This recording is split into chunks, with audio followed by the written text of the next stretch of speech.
NCP Awami লীগের নিষিদ্ধ চাওয়ার আগে ওদেরকে আপনারা বলেন, তোমরা তোমার পাশে আওয়ামী লীগকে নিয়ে ঘোরা বন্ধ করো। তুমি আওয়ামী লীগকে নিয়ে ঘুরবা, শেখ হাসিনাকে আরো অনেক দিন রাখতে চায়, আজীবন রাখতে চায়, সে সকল ব্যবসায়ীর কাছ থেকে টাকা পয়সা নিবা, তাদের বিল্ডিংয়ে অফিস করবা, এগুলো একসঙ্গে যায় না। তাদের দিল, তাদের অন্তর ভাইরাসে ভরে গেছে। তারা একই সাথে দুইভাবে কথা বলছে। এখন পর্যন্ত তাদের আওয়ামী লীগ নিষিদ্ধ চাওয়ার যে দাবি, তৎপরতা, এইটা আমাদের কাছে মনে হয় তারা আওয়ামী লীগের নেতাকর্মীদেরকে তাদের সঙ্গে নিতে চায়। আওয়ামী লীগ নিষিদ্ধ হলে এটা নিতে তাদের জন্য সহজ হবে, আমাদের কাছে এটা মনে হয়। এবং তারা এটা করছে। তাদের কেন্দ্রীয় কমিটিতে আওয়ামী লীগের লোক রয়েছে, জেলায় জেলায় আওয়ামী লীগের লোক আছে। এবং এই যে এনসিপির পক্ষ থেকে যে উপদেষ্টা আসিফ মাহমুদ, মাহফুজ আলম, তারাও তাদের এলাকায় আওয়ামী লীগকে সাথে করে নিয়ে শক্তি প্রদর্শন করছে, মিটিং মিছিল করছে। কাদের বিরুদ্ধে করছে?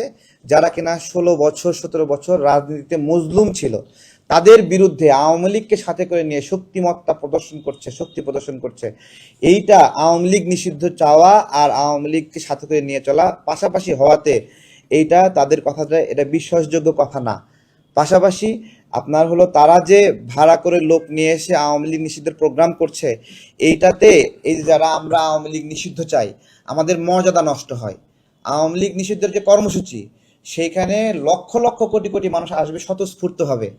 ওইখানে বস্তি থেকে ভাড়া করে আনতে হবে কেন? তাই না? সুতরাং তাদের যে আয়োজন, তাদের যে ডাক, এই জায়গায় মানুষ সাড়া দিচ্ছে না। মানুষ আওয়ামী লীগ চাচ্ছে, কিন্তু যারা আওয়ামী লীগের পুনর্বাসন, মানে মানুষ আওয়ামী লীগের নিষিদ্ধাজ্ঞা চাচ্ছে, কিন্তু যারা আওয়ামী লীগ পুনর্বাসন করে তাদের মুখ থেকে যখন আওয়ামী লীগ নিষিদ্ধের কথা আসে, তখন ব্যাটে বলে মেলে না। মানুষের বিশ্বাস এবং চোখে যা দেখে মিলতেছে না, যার ফলে তাদেরকে ভাড়া করে লোক নিয়ে আসতে হচ্ছে।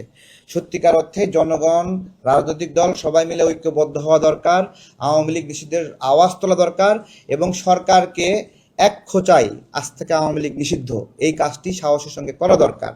এবং আমরা দেখতে চেয়েছিলাম যে এই সরকারের উপদেষ্টাদের মধ্যে একটা অংশ আওয়ামী লীগের নিষিদ্ধ চায় না। এখন কারা কারা গোপনে আওয়ামী লীগের নিষিদ্ধ চায় না, ওই মিটিংয়ের আমরা তালিকা চাই। সব কিছু তো তালিকায় প্রকাশ করতে ডক্টর ইউনূস স্যার অভ্যস্ত, উনি অন্যকে দেখাতে অভ্যস্ত। ওনার ভিতরে কি আছে, ওনার মনটা একটু আমরা দেখতে চাই, ওইটা ওয়েবসাইটে দেখে দেখ।